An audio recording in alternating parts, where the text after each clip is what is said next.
you're not going to give up. You're not going to give up on God. You're not going to give up on your calling.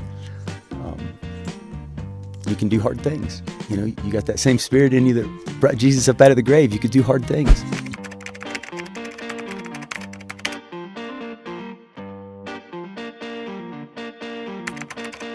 Hello, everybody. Welcome to Pastor with Dave Stone. Coincidentally, I am your host, and my name is Dave Stone. Strange how that works, isn't it? Thank you so much for joining us today. If you do not follow us on Instagram, where have you been? We need you, all right? Pastor to Pastor Podcast. That's all you got to do. Go to Pastor Podcast. Follow us on there. On YouTube, if that's your cup of tea, then you go to the Focused Pastor channel and follow us there. If you've never used the term cup of tea, then let me encourage you to follow us and subscribe wherever you listen to podcasts. All you got to do is click on that button. You'll never miss out on anything. And if this conversation blesses you, then please share it with another pastor, another ministry leader. That's how we get the word out. That's what you've done. You've done a great job of doing that. So thank you for being a faithful listener. And we hope that this gives you a healthy dose of inspiration and encouragement every time that you listen to it. Well, today we're talking about what to do when the fires of life and ministry get so hot that you're not sure if you can keep on going. And our guest knows this battle firsthand. His name is Shawn Johnson. He leads Red Rocks Church in Denver, Colorado. He's also the author of Kiss the Fire, 7 Ways to Get Back Up When You Want to Give Up. And Shawn's story is incredible. And it is a reminder to each of us that even in the darkest places, God is still at work. And I don't know if I've ever been as excited for the listeners to get to hear someone's story as I am for you to get to hear Shawn's story. And make sure that you stick around, because at the end of each episode, I always tell a story or illustration that you can use in your ministry and in your leadership. But first, let's listen to my conversation with Shawn.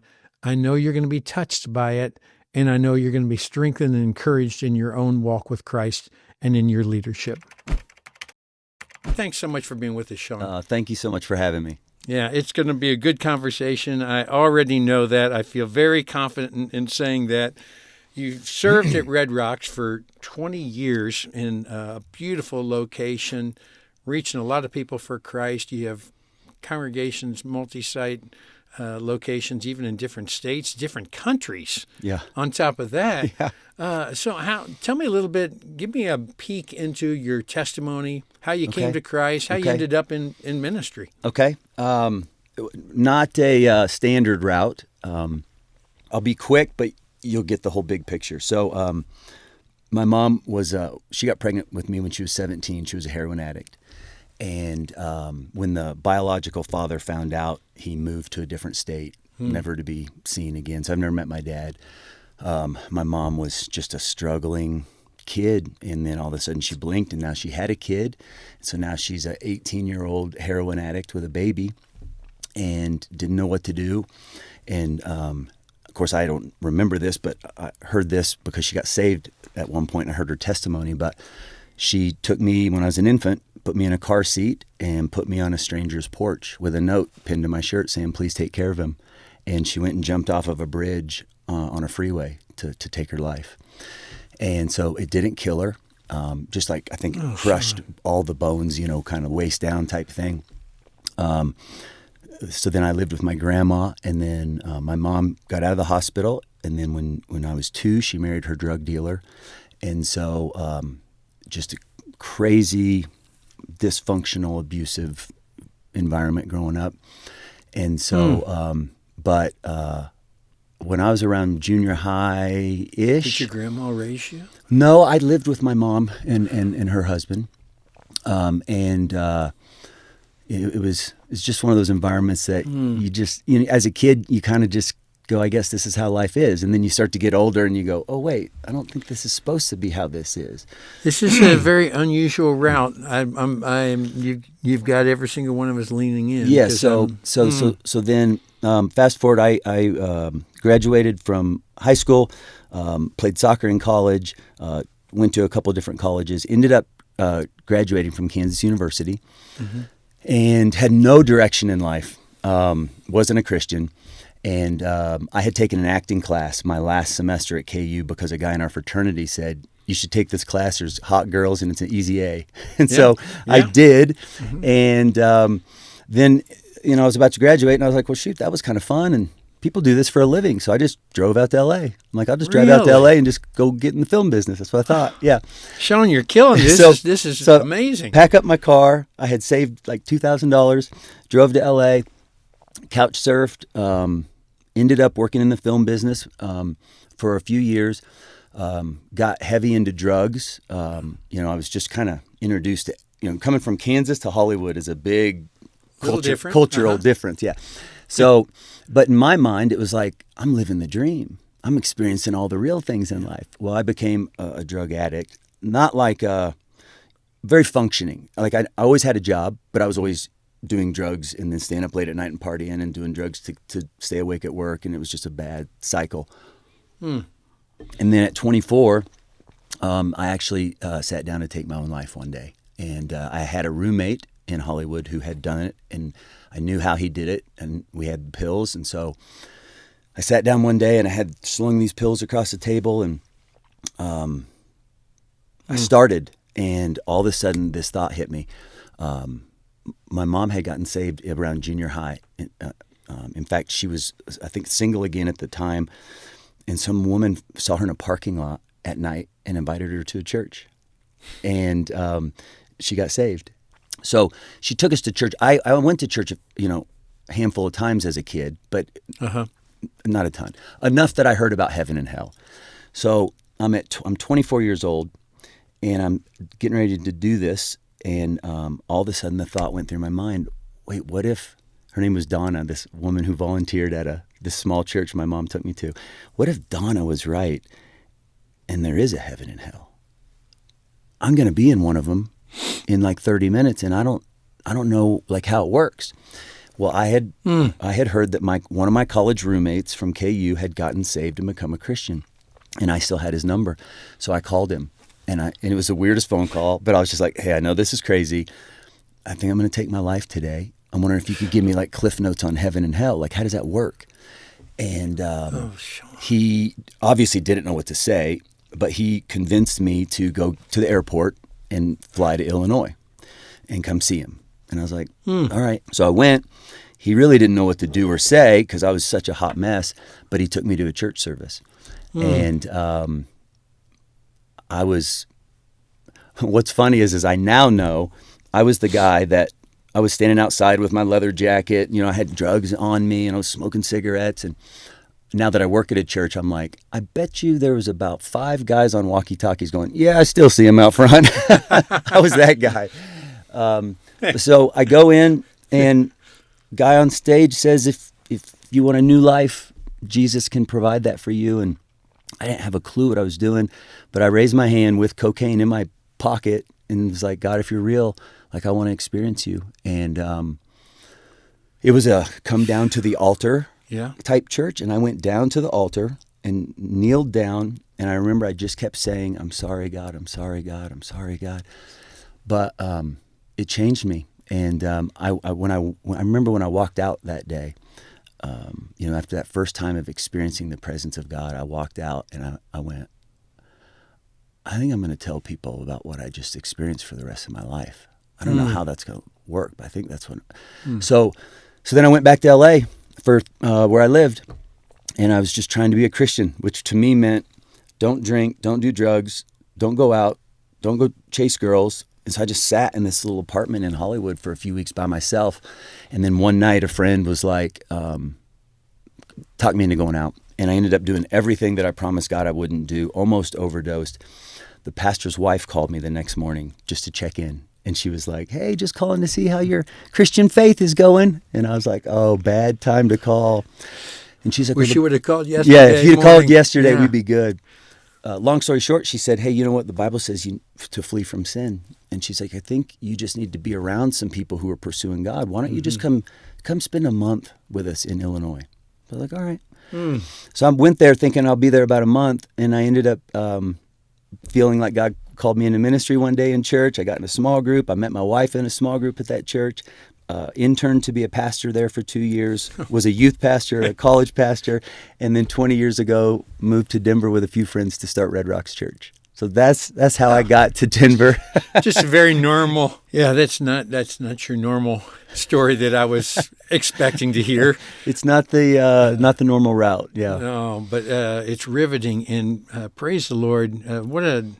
What an encouragement to people who are listening to this, who might think that they can't be used by God, and to think that you never met your dad, a teenage mom who tried to commit suicide, and then just a person who came along in a grocery shopping area and invited her to go to church, and that got you in church just a couple of times. And I love just the way God orchestrates and moves and works through little simple invitations. And what's the first name of the guy in Illinois that you called? His name's Eric.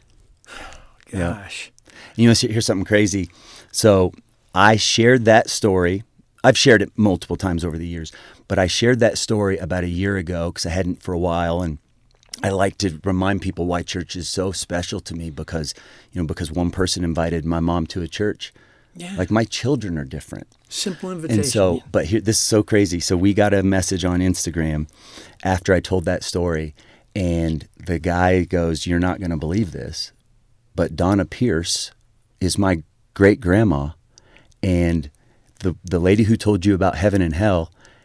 He goes, "I bet you she loves watching your services from heaven because her great-great-grandkids now go to your church and were saved and baptized here." Is that crazy? Wow. Maybe it's great-grandkids. Maybe it's not great-great, but it's, well, I think if it was his grandma, I think it might, great-grandkids, I think. Yep. But so her grandkid goes to the church, got baptized at the church, and her great-grandkids have put their faith in Jesus at the church. And she's who told me about heaven and hell all those years ago, volunteering at a church in a little city in Kansas. That's God. That's just how He orchestrates things and moves. I think on those days, I think God gathers the angels around and says, hey, get ready. He's going to find this out. He has no idea. He knows these people. He's seen these people, but he has no idea the connection. And today's the day. Today's the big day. He's going to find out. And it just reminds us of just the hand of God working and weaving. And every time you see something like that, it's like God is saying, I got you. I'm working in your life. Yep. Wow. So you went on to start this church in Colorado. Now you have campuses in a variety of different places. You've written several different books, Attacking Anxiety, which I know would be just the title in and of itself for every Christian leader. I know there's Christian leaders who are listening to this right now who would benefit from reading that book, Attacking Anxiety, regardless whether they were a church planter or how they got into ministry and leadership. But years later, you received some news from a doctor that had to kind of take your breath away. Yeah. And walk us through that journey and tell us where that was on this timeline. So we're in COVID, and I went wake surfing with some guys in my small group and tore my bicep. I had surgery. I was doing rehab, and my left arm was trembling a little bit. And the physical therapist said, your hand arm's trembling a little bit. That's just probably from atrophy because you've been in a brace for 6 weeks. Nothing to worry about. Well, a couple months later, it was still doing it. And so she's one day, just out of the blue, she goes, you might want to go see a neurologist. I thought, well, that's crazy. What would a neurologist have to do with my bicep? Yeah. And I had hurt my neck working out a few years before that. And so every now and then I'd get some injections in the back of my neck because it would start to hurt and it would like pinch a nerve in my left arm. And it would cause my left arm to like lose some strength. And so I'm like, I know what this is. Like I just, I need to get probably one of those neck injections again, but I'll go see a doctor. So he wanted to do some scans, and they did scans on my head and neck. And again, I'm under the assumption it's because I'm going to probably need an injection in my neck again because I have a pinched nerve. So me and my wife about 3 years ago are sitting in a doctor's appointment, getting ready to go on a day date. It was our day off. And a doctor just says, out of the blue, he just goes, man, I'm sorry to be the one to tell you this. You don't have a pinched nerve. You have a incurable degenerative brain disease, and your life's about to change. And I mean, it was like, like you hear those stories of people saying my life changed in a doctor's appointment or something. You just don't think they're going to be, that's not going to be your story. It's your church member's story. It's not it's someone I pray story. for. Right, exactly. Yeah.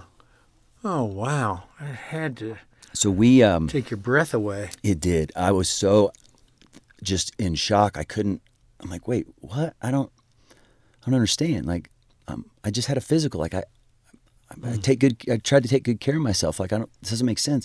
I said, what's best case scenario? And he goes, that we find lung cancer. And I said, wait, what? Like, my aunt passed away from lung cancer. I've watched that process. And he goes, well, at least it would explain some of your symptoms, something that traumatic, and it's something we could fight. He said, but what I believe you have, there's no cure for. And I said, okay, what's worst case scenario? And he said, well, you're getting this early. Most people who would get this would be, in their mid-70s. And so we don't know how fast it will move. But he said, we know where it ends. And he said, it ends with your wife feeding and changing you. And that was hard to hear. I went out in the parking lot with my wife, sat in the parking lot of my truck and just cried. And I was like, babe, I'm so sorry. Like, I don't know what this is going to mean for you, for our boys. And my wife is just a rock, man. She, no kidding, reaches in the back seat, grabs a Bible and starts reading me a passage. She said, I read this morning, and just starts reading me a passage. And I said, what are you doing? And she goes, I'm not scared, and I'm not going anywhere. And she said, it sounds like we need a miracle. And so I'm going to start praying for one. And so that was just like a crazy day. Sorry, Dave, I didn't think I'd get this emotional talking about it. I'm right there crying with you, brother. So yeah, it was just crazy. And we had come in separate cars. And I said, babe, I think I'm just going to need some time. I just want to be alone for a minute. So we went in separate ways. And ironically, we were doing a 21-day fast at our church. And I drove straight to a gas station and picked up a box of Krispy Kreme donuts. There you go. I was like, this fast is over. Hey, you're talking our language now. So anyways, went and sat on my back porch and just spiraled. Like, everything in me was just, I felt like I just wanted to give up. I'm like, this doesn't make sense. It's not fair. And I didn't want to talk to anybody. I didn't take phone calls. I didn't return text messages. I didn't want to go to the church. I just kind of was in this like dark, I don't know, just like little tunnel. And my phone rang, and it was my friend, Mark Montoya, who's a UFC, he's an MMA coach. And I wasn't answering anyone's calls, but this guy trains professional fighters for a living, and so I'm like, I'm answering his call because I'm scared of him. And was he in your small group? He's in my small group. Yeah, he's one of my best friends. And so had your wife reached out to him? That's what happened. I think she sent a message to some of her friends asking people to pray, and that spread quickly. Yeah. So he called. I told him everything that had happened that day. I was crying. I was telling him, like, I don't know what to do. I feel like I just want to give up on everything. And he said the craziest thing to me. He goes, well, that's not going to happen. He goes, we're going to kiss this fire and walk away whistling. And I said, Coach, that sounds great, but I have no clue what you're talking about. Kiss the fire and walk away whistling. Kiss the fire and walk away whistling. That's what he said. And I said, well, I don't know what that means. He said, look, I'm not saying this fire's not going to be hot. I'm not saying it's not going to burn. I'm not saying there's not going to be really hard days. He goes, I'm saying this doesn't get to take your peace. This doesn't get to take your joy. It doesn't change your calling. He said, we're never going to run from this. He said, we're going to go through it. And you're going to be stronger on the other side. And he goes, I'm going to be with you every single step of the way. And then he said it again. He goes, we're going to kiss this fire and walk away whistling. And so that phrase Kiss the Fire just became a thing for me on a daily basis of, I have to remind myself I really do believe what I say I believe. It's just, it's hard to hold on to it when life hurts. And I really do believe that God's good and that he's with me and that he's working and that he has a plan even when I can't feel it or understand it. And so Kiss the Fire for me would just be my thing I would tell myself on a daily basis, which just to me meant you're not going to give up. You're not going to give up on God. You're not going to give up on your calling. You can do hard things. You got that same spirit in you that brought Jesus up out of the grave. You could do hard things. So that's kind of how we got to that weird title of a book. I never planned to write about it. I never planned to tell anyone else about it. I'm holding the book right here. 7 Ways to Get Back Up When You Want to Give Up. But the title of the book is Kiss the Fire, which I love. I love anything that has a story behind it. And the fact that that's something that you go back to, each and every day, and you say, okay, I'm going to kiss the fire. I'm going to kiss the fire. And you're going to eventually walk away whistling. And some days that whistling comes a little easier than other days. That's right. But this is a book that Thomas Nelson published that just came out. I think it was just about a month or so, and I know that God is going to use it in a powerful way because we have people who are listening who are going through really tough stuff right now, and it may be someone in the church is giving them a hassle. It might be just this cancel culture that they're part of. It might be a marriage that is going through a difficult season, or it might be a health diagnosis. It could be a million different things. But Satan has got his eyes on Christian leaders, and anything he can do to discourage, to dissuade them from that calling, and he's going to try to do it. But I know that this book can be a help. In the book, you share 3 different reasons why we should kiss the fire. Yeah, 3 things that for me I had to figure out. Okay, if I'm gonna try to not quit, if I'm gonna try to get really good at not quitting, why?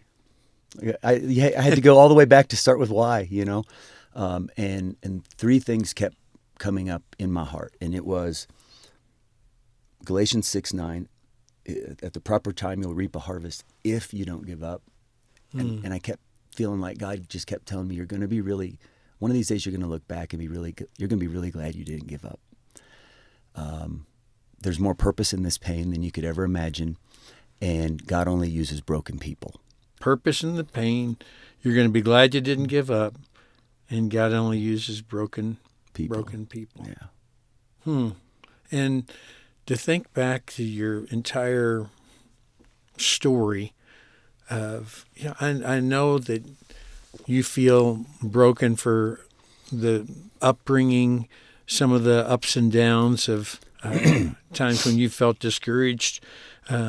You talked about the anxiety and the panic attacks, and Satan wants us to feel so broken in those moments. But I just want to underscore, everyone who's listening, we all have those brokenness pieces in our life. And I grew up in a Christian home. I was a PK. My brother went into ministry. I went into ministry. I had great role models, but I feel that same brokenness because of the fact that I think that people see those who are in ministry as better than they really are. And I struggle with that. I struggle when people put you on a pedestal. Yeah. And I think, oh gosh, if they knew my thought life at times, or if they knew some of the bitterness that I wrestle with this church member, all of these little signs that we are broken people, and yet God says, hey, I can still use you. And you're going to see that, my strength is made perfect in your weakness. How has this fire changed the way that you view ministry in recent years? How's it changed the way you see God and yourself? How's that? I think I just gave you 3 questions. Yeah, that's a lot. So pick one of those of maybe. Yeah. So how's this diagnosis changed you? This fire that you're going through, how's it changed you, or the way you look at ministry, or your view of God? To answer it, I'll go back to 2019. So that would have been about 14 years-ish in. I started having really bad panic attacks, and was trying to hide them from everyone because I was so embarrassed. And and until I couldn't anymore. And I kept dealing with these thoughts of like, maybe I'm not supposed to be a pastor. Maybe I'm a hypocrite. I talk about a Jesus who can give you peace and joy, but I don't have peace and joy. And I can't stop these panic attacks. And so ended up having to take time off from the church for a few months. I checked myself into a 7-week inpatient anti-anxiety treatment center. Felt like I just was falling apart. And even in the middle of it, started to get a little suicidal again, which shocked me. And I'm like, how is this possible? Like, I'm a pastor. I'm not supposed to feel these things. And anyways. And your kids at this stage are kind of like 10 to 15 years old? Yep. And I remember when I sat him down and told him I was going to go away to this place, I was crying, and I was like, I was telling one of them in particular who had some football games coming up, and I was like, "Bud, I'm going to miss some of your games. I'm so sorry." And my oldest son, he was probably 12 or something. He's like, "Dad, we've watched you struggle our whole life with this. We want you to get better." I thought I was hiding my anxiety and depression, but kids are smarter than we think sometimes. Yeah. So anyways, did that, got some great pastors through some just God-ordained ways came into my life because I wasn't very connected with other pastors before that. And felt like I was, with a lot of counseling, a lot of pastoral help. I came back at the beginning of 2020. I took 5 months away from the church, went to all that counseling. Yeah. Didn't know if I could come back. Didn't know if I should. Didn't know if anyone would want a pastor who, in my mind, was as screwed up as me. I got to a place where I was better and healthier and stronger than I ever thought I would be. But I also was very aware, like, I'm still really screwed up. Like, I wasn't having panic attacks on a daily basis. I had gotten so much better. But there were still days where I was, like, really dealing with anxiety or really felt depressed. And I remember I was talking to my counselor, and I said, I don't know if I can go back to church. And he said, well, why? And I said, well, I'm not fixed yet. And he said something, and this just changed the way I've seen ministry ever since this conversation. He goes, okay. He goes, let's just pretend this is God's church. I went, okay. All right. I see where you're going. Yeah. He goes, Shawn, let's say you got 2 guys to choose from to run this little branch of his church. One is just like almost perfect. Like, he's just got it together. No issues, no struggles. Hardly even needs to talk to God. He's just so good at everything. He goes, or you got this guy that's so broken that he realizes he can't do anything without relying on you. That he has to stay in constant contact with you because he doesn't have the strength to do any of it on his own. He goes, if you're God, which one of those guys do you want running the church? And I go, well, I guess I'd want the broken guy. And he goes, yeah. He goes, because Shawn, God only uses broken people, because what other kinds are there? Yeah. And so I'm going back to tell the church what happened, right? And I haven't been there in months. And I had a couple pastors say, well, hey, be careful how much you share, because, you don't want them to lose faith in you. And I remember thinking, oh, that sucks, because I've felt finally, for the first time in my life, some freedom in actually telling people that I was struggling.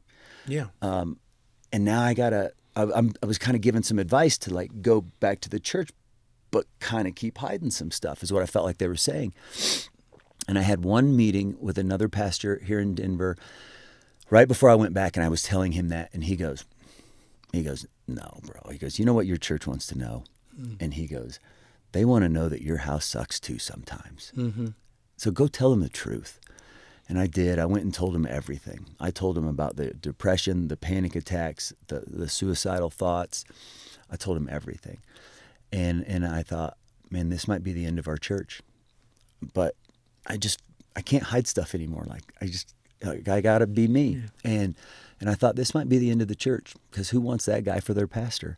And at the end of it, I said, hey, look, I'm better. I'm healthier than I've ever been, but I'm still broken. If you'll have me, I'll still be your pastor, and I'll love to be. but if you don't want that, I would get it. And I think the church doubled or something. It was crazy. I didn't see any of that coming because I really thought, like, who's going to want to go to this church with a screwed up pastor? And I think what caught me off guard was just that maybe people see pastors and think they're better than they actually are. But they seemed to connect with me better once they realized I was super broken. For some reason, I remember telling my wife so many times, I'm like, babe, I don't feel like I've ever been able to help more people than I have after I told everyone exactly how broken I am. So it's just, it took me by surprise because I thought the response would be the opposite. I've shared on this program before that I went through depression. Never in a million years ever thought that I would ever struggle with depression. And it was more situational depression based on some things that happened month after month. But it was in 2022, 23, into 21. And yet when I shared with my home church of going to see a therapist and a counselor, just saying it out loud, which was, you've got this pastor position in their mind, and to say that, which just shows my pride, Shawn, that I struggle with saying that. And I'm telling you what, it was the most freeing thing for me, and it was the most freeing thing for our church, because there were so many folks who, wives who texted my wife and said, my husband has agreed to go see a counselor, and so many good things come out of it when we show our brokenness. Yeah. And yes, I think we have to be careful how far we pull the veil back, but I think that's not so much when it's something that we're struggling with emotionally, because my experience has been that the majority of our people out there in recent years are going through some emotional crisis. Yeah. And so I'm not alone. And you said something earlier that really hit me. You said, I wasn't very connected to other pastors. Yeah. And I know we have people who are listening right now, and they got a lump in their throat as they're listening to this. And they're thinking, oh, I'm not emotionally in a really good place right now. And as a result of that, spiritually, I'm not in a good place. But Satan will do anything he can to isolate us from other Christian leaders or from Christian friendships. So what would you say to the person who is trying to battle whatever gremlin it is in their life on their own, as opposed to leaning in with others? What's your word of challenge or encouragement to them? I would beg, plead, challenge, all of it to not go through whatever it is you might be going through alone. And for me, I had to learn that the hard way, because the reason my anxiety got so bad and I ended up in a 7-week intensive inpatient treatment center was because I was dealing with it for 10 years, but nobody knew. I would let people know as much as I thought they had to know, because maybe you saw me have to walk out of a restaurant or have to pull the car over and like breathe for a second, or I got a little anxiety, some depression. Yeah, I had a weird panic attack and had to get off of an airplane. And I'd like tell the church, but make it like a funny story. Mm-hmm. But like nobody knew that sometimes when my whole family was asleep, I would think of ways to end my life, sitting in bed at night, and as a pastor of a really good church. And I felt so stupid, prideful, embarrassed. I didn't know who to talk to. I didn't know if I was allowed to feel those things and be a pastor at the same time. I didn't know if by telling someone that I'm really struggling with my mental health, does that disqualify me from ministry? I just didn't know any of the rules. And I wanted people to think I was stronger than I actually was. And I knew the people I love, like, they're busy. And so I came up with all these great excuses, which is what we do, right? And we almost, make it like we're being heroic, because it's like I won't burden them. They won't have to handle my stuff. They've got their own things to handle. I'll be the strong one for everybody. I almost had made it into more of a spiritual good thing that I'm keeping it to myself.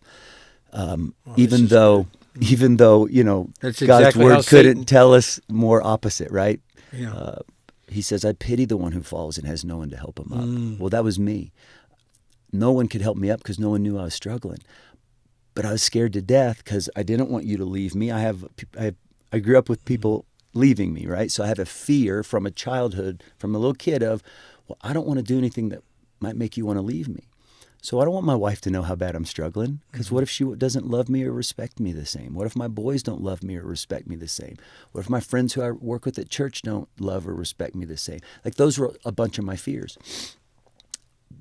The crazy part is my stuff got so bad I couldn't hide it anymore. And so when I finally told my wife and boys like everything, we've never been closer. Some of the friendships slightly changed, but some of them went to whole new levels of like you're ride or die now. Yeah.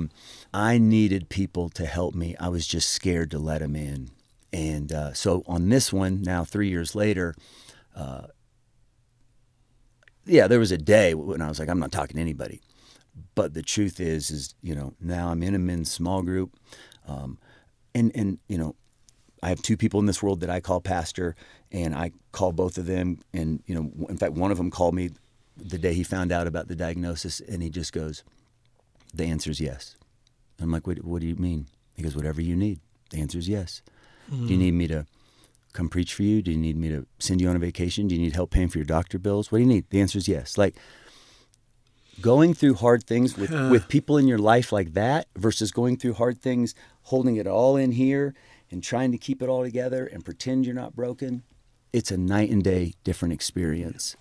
Yeah, what's that phrase? You're only as sick as your secrets. Mm-hmm. And we were talking a little bit before the podcast began, and the interesting thing is the two pastors that you speak of are two of the most well-known pastors in Christendom in the past 2 decades, and are known by most every ministry leader, and yet they said, hey, anything that you need, anything we can do, and they'll come alongside of you. And it's a beautiful picture of people when someone's down, instead of moving on to someone else who's the next shiny object or the pastor that's on the rise, instead coming alongside. And my respect for both of those guys was already high, but it's gone up a whole nother notch because of the fact that, hey, they're in it for the right reason. Mm-hmm. They want to see the Church of God flourish, and they want to see pastors who are going through difficult times not get knocked out by Satan. Yeah. And so praise the Lord for godly friends who you can go to. You are a blessed man. I do feel blessed. When we came out here to start this church, I didn't grow up in church, so I didn't go to a Christian college. And so I don't have like these lifelong friends that are in ministry. I got saved, and that's the only church I ever went to before I started a church. So I've been in one church and then started a church. And so, and I think it was pride, to be honest. I think partly because my story felt weird and my pathway to ministry felt weird, that I always just assumed I'll probably be a round peg in a square hole when it comes to hanging out with other pastors, because I don't share their stories. I don't talk about youth camps we went to together. I don't have the stories of parents and vacations, and so I kind of avoided. There's always opportunities where it's like, I know a few pastors are getting together. I know they're doing a prayer thing, and they've invited some churches to, and I just kind of avoided all that stuff. And I got really lucky. A friend invited a friend who ended up being a pastor to our church at one point, and we ended up at a random dinner and became friends. And then he started slowly helping me meet some other pastors. But when I was struggling with anxiety and feeling suicidal, or like when I got this diagnosis and wanted to give up, it didn't matter how big or small the church was that the individual was pastoring. I just needed someone who understands what it is to hurt and be a pastor at the same time, because that's hard. It's hard to preach when you're mad at God, you know? And so I just say this. I know you have so many pastors who listen and watch. I just want to say thank you to every one of you, because it's a hard thing to have your own life stuff, own marriage issues, own children issues, own family issues, traumas behind the scenes, diagnosis, mental health challenges, all the stuff, and you still go do it. You know, they still go walk out on that stage, whether it's 10 people or 10 billion. You go out there and you say, I'm just going to try to read God's word and help you from it and give God glory when you're struggling in your own life. That's not easy. I just want to say thank you to all your listeners who are doing that, because they're changing the world, but it's not always easy. But I would say, if you're struggling, please don't do it by yourself. Reach out to some friends. Try to make some friends with some other pastors in your area before you need it, because you don't always know when you're going to need it. Yeah. And so I got lucky in that regard, because a friend had introduced me to a couple pastors before my biggest breakdown in life, and it was so helpful just to have a couple guys who know what it's like to struggle in life and to try to be a dad and a husband and all the things and run a church. That was game-changing for me. When I went through my depression, there were a couple of guys who, for several weeks, would text or would call every 2 or 3 days like clockwork. Yeah. And they both as busy as can be, huge outreach, but they knew it was important just to check in. Mm-hmm. How are you doing today? You know, how can I pray for you? Is today a good day? Yep. You know, my wife would ask me the question, you know, on a scale of 1 to 10, how do you feel today? Mm-hmm.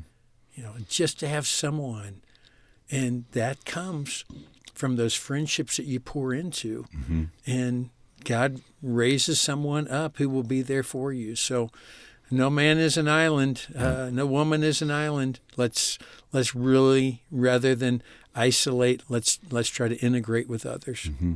And the flip side of that is they'll begin to trust you, and they'll call you when they're hurting. Yeah. And there's a whole lot of purpose in being able to go help them, and it goes both ways. I was going to say, it's a two-way street, and God brings good out of it. Yep. If you're a Christian leader who's going through a difficult time right now, and you're numb or you're exhausted, I want to recommend Kiss the Fire, because Shawn walks through some of the different things that can take place in your life, some of the good that can come out of this bad, and how it is that your reliance on Christ can grow in the midst of that adversity. You challenge readers in the book to decide to live today. Yeah. What do you mean by that phrase, and what would you say to exhausted pastors or emotionally fragile pastors? What does that mean to decide to live today? So I was throwing myself a pity party one day. Mm-hmm. My family, like, we're pros. My whole family lineage, like, they're like Olympic level pity party throwers, and you know, they're just the kind of group that, like, nothing's ever our fault, and it's always poor us, and somebody always wronged us. And so anyways, getting this diagnosis, I had no problem throwing myself pity parties. And I would go outside and sit on my back porch and say I was going to pray, but it didn't feel very spiritual. It felt like a lot of pouting or a lot of me telling God how mad I was at him. Mm-hmm. And one of those two men that you just referenced, one of them called me, and was just like, "How you doing?" And I was like, "I'm not doing very good." And he said, well, what's the deal? And I said, for me, it's the unknown, because I don't know how fast this disease is going to progress. And so I don't know what I can do 5 years from now. I don't know what I can do 10 years from now. I don't know how many days left do I have that I can play ball with my boys? Or will me and Jill actually do that whole thing where you retire and travel? I don't even know if I'll be able to travel. I don't know if we'll be able to walk. And so I'm just messing with me in my head. And my pastor goes, he goes, that's what your quiet time's for in the morning. He goes, you go talk to God and don't hold anything back. Tell him that you're mad. Tell him that you're sad. Tell him that you're scared. And he goes, and then you go live today. And he goes, he told me a story of a friend who got diagnosed with cancer and who loved golf. Mm-hmm. And he said that his friend, the day he got the diagnosis, stopped playing golf.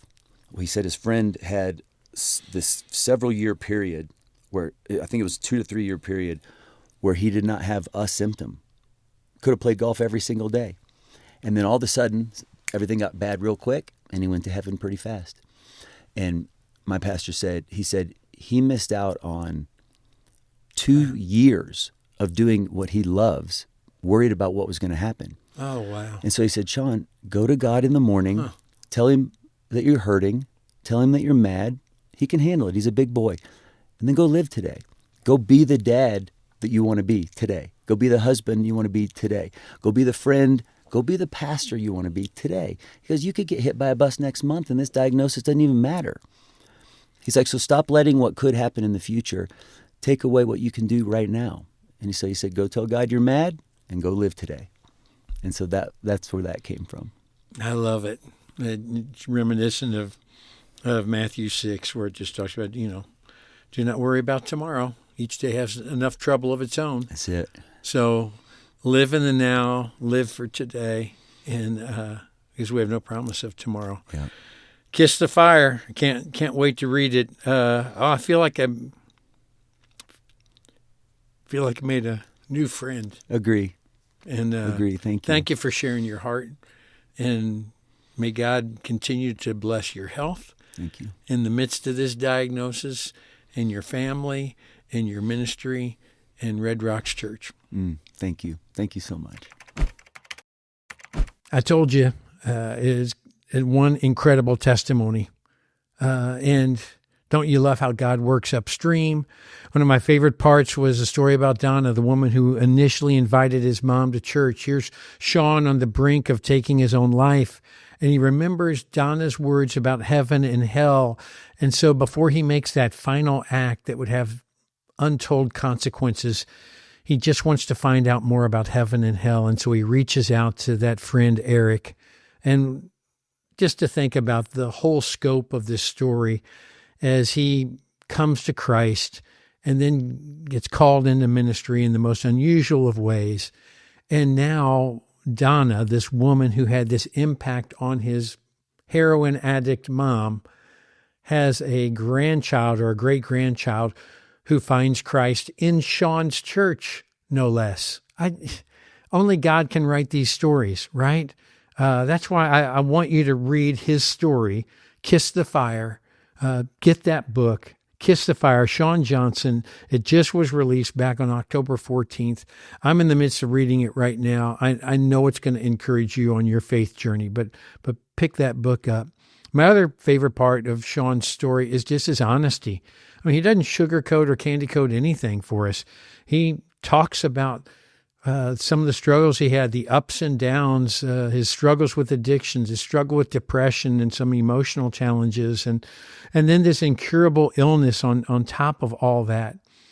And the truth is, we all face fires that leave us feeling helpless, and that's exactly what the enemy wants. The enemy wants for us to feel helpless. He wants us to give up. He wants us to quit. And he might not be challenging you or tempting you to end your life, but he might be challenging you and tempting you to end your ministry. And God's not done with you yet. God can use broken people. I'm a walking testimony of that. Shawn's a walking testimony of that. You're a walking testimony of that. So why don't you take this episode and send it on to someone who might be at a low point in their life. Or why don't you just send an audio message to someone? I love it. I got a friend who every once in a while, when I get a text message from him, I'll think, oh, I wonder what he's got to say. And it's an audio message, and all it is a prayer for me. He just says, Dear God in heaven, and it's his voice saying, I want to lift up my brother Dave. Thank you for the way he serves you. I don't know why you put him on my heart today, but I just want to lift him up. I want to breathe life into his ministry. Maybe you could do that today as a result of listening to Shawn's testimony. And you could breathe life into another Christian leader or a core volunteer within your church. And out of the blue, they get an audio message from you today, and you lift their spirits, because you never know. They might be right in the midst of the fire. The story that I want to share with you today comes from Johnson University. You might know it as Johnson Bible College. That's what it was called for years. It's in Kimberlin Heights, Tennessee, just outside of Knoxville. And it's a Christian college there. But it's been around for over 130 years. And in the early 1900s, back at that time, the president, Ashley S. Johnson, who the school was named after, was an itinerant preacher in addition to being the president of that university. And he would travel by horseback, and he would preach the gospel, and then he would come back to the university for Monday through Friday. But at that time, there was a big fire that ravaged the campus. And Ashley S. Johnson received that news when he was several miles away from the campus. And when he got back to the campus, it was just smoldering embers. And everyone from the college was standing there, and they wanted to see how the president was going to respond to this college that he had founded going up in flames and being burned to the ground. And Ashley Johnson rode around on horseback, surveying the damage, and then he got off of his horse, and everyone waited with bated breath to hear what it was that he had to say. And this is what Johnson said. He said, although we may quiver on the rock will never quiver under us. And he read from Psalm 62, how God is our rock. He is our Redeemer. He's the one that we hold on to. And he wanted to make certain that they realized that these were just buildings, but that God was still in control, and that although they might quiver and be shaken over this news, that their faith didn't have to be shaken because it was built on Jesus, the rock, the Redeemer. Listen, I don't know what fire you're going through. I don't know if you feel like you can whistle. I don't know if you feel like giving up. I don't know where you're at in the process. I don't know what adversity you're going through, but remember those words, while we may quiver on the rock will never quiver under us. We have a firm foundation, and that's what we hold to, even when the fire is burning. Well, thanks so much for being a part of this podcast. You know how important you are to us here at Focus on the Family. And I love that conversation with Shawn. And if you're feeling overwhelmed or you're in a fiery season right now, we want you to know that we're here for you. Focus on the Family has a free pastoral care line that will connect you with a pastoral counselor so that you can begin to heal. And you can reach them at 1-844-4-PASTOR. That's 1-844-4-PASTOR. Or you can email them at pastors@fotf.org. We'll also put a link below in the show notes. You know, I love that conversation with Shawn because we all go through tough times, and it's okay. God can still use you in the midst of your pain. As always, thanks for listening to Pastor to Pastor. We drop a brand new episode every Tuesday. It's designed to encourage, challenge, and to inspire you because leadership can be lonely. And we call this Pastor to Pastor for a reason. It's to remind you, you're not alone. Until next time, I'm Dave Stone. God bless.